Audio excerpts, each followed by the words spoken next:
Hello guys, my name is Shay, and this is my YouTube channel.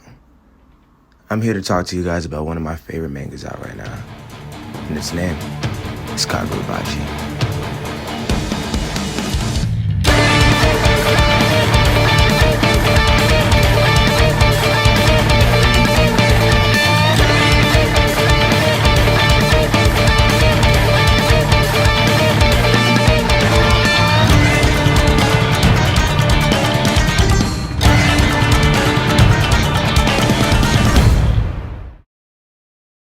So in this video, I'm going to give you guys a brief synopsis of what Kagurabachi is, how it got its start, and who the main characters are. Some beginning lore for new readers, and how the author TAKERU HOKAZONO has made manga that has defied expectations to become a fan favorite of thousands around the world.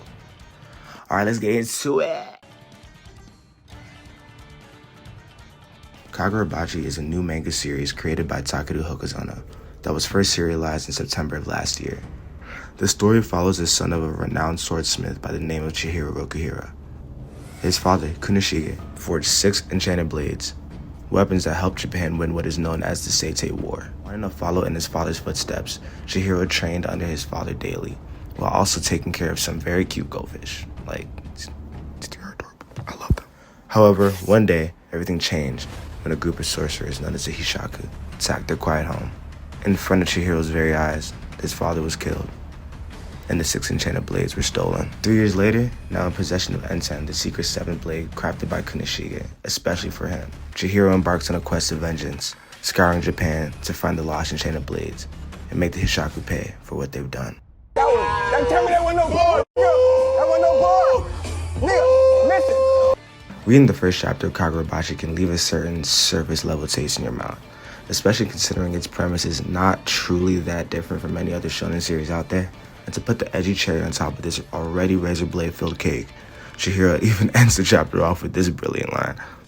This is where early readers get that nagging question in their head, and also where the memes began. The fucking memes.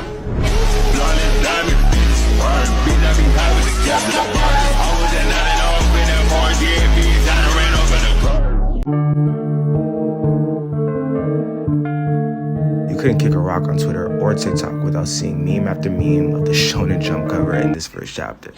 And honestly, these were some of the funniest days on either of those apps. I mean, $1 billion, I'm crying. Though who knows at this rate. However, in addition to the endless memes, that nagging question always came back. Kagurabachi does have a very edgy first impression. On a surface glance, you can easily write Chihiro off as some sort of self-righteous, I am the dark, vengeance-ridden edgelord with little substance, if any. However, that isn't the case, at least not for me. You see, on that second and third read of that chapter, you notice a lot of things you might have missed out on the first go-through. Like how before Chihiro even goes all, I am vengeance on these idiots. Seriously, we hate the Yakuza, all my homies hate the Yakuza. We see Chihiro requesting negotiation, maybe coming to some sort of compromise. Then he sees this. I think the concept of Chihiro being edgy and memeably nihilistic is one you can easily get behind off a quick initial read.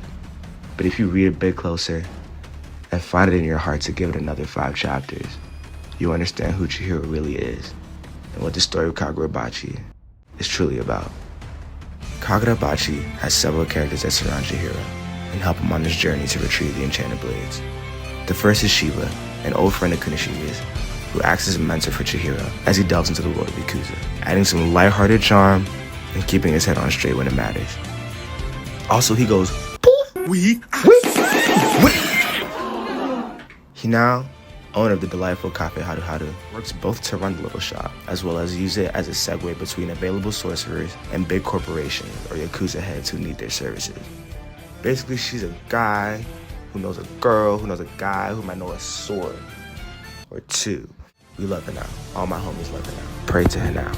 Pray to her. Then there's Char, arguably the heart of this entire series. This little girl is full of optimism, comedy, and an earnest care for others. Even at her wee little age, Char is a bundle of joy and makes a pretty dark story that much brighter. Also this, whoever made this gift, I love you. I'll give you a $1 billion if you want. Her and Chihiro have the funniest scenes but also shares some meaningful moments that really make Kagurabachi tug at those heartstrings. And of course there are others like my queen, Yuki Kagura, the last faction of the Final Brigade, the furthest star in the Northern Hemisphere. No, that's fake, I'm sorry. She's actually the Kabunabi's strongest soldier.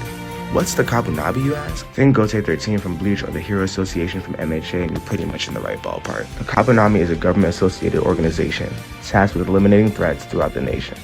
They're a major faction in this series and act as a main antagonist for Chihiro and his team. Between the Kabunabi and the Hushaku, and a secret third faction, Chihiro has all of Japan racing against him for a chance of retrieving those enchanted blades. Weapons that with a swing could change the course of thousands of lives. He knows it, and so do they. Yet with all this knowledge, the question still remains. Kagurabachi is a story about a boy who wants to take back 6 mementos that meant the world to his father, who himself meant the world to his son. This is a story about what love can push you to do. Whether it's finally understanding someone or something you never thought you could, heal something you never thought would mend, or evolve into something greater than yourself. Kagurabachi is a story about a boy wanting to protect 6 items that his father held dear before his wrongful death. 6 swords that were forged by the same craft that boy watched every single day and grew to deeply respect. It wasn't just the corrections Kanoshige made to his son's form, the goldfish they took care of, mostly Chihiro though, but the laughs they shared. What topped it all was the deepest love and respect that he had for the man who raised him, the man he could proudly call his father, and the lens that boy would go to not only protect that legacy, but also those memories he holds dear.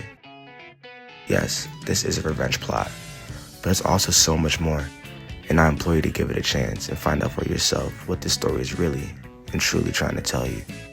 Now everybody come say hey.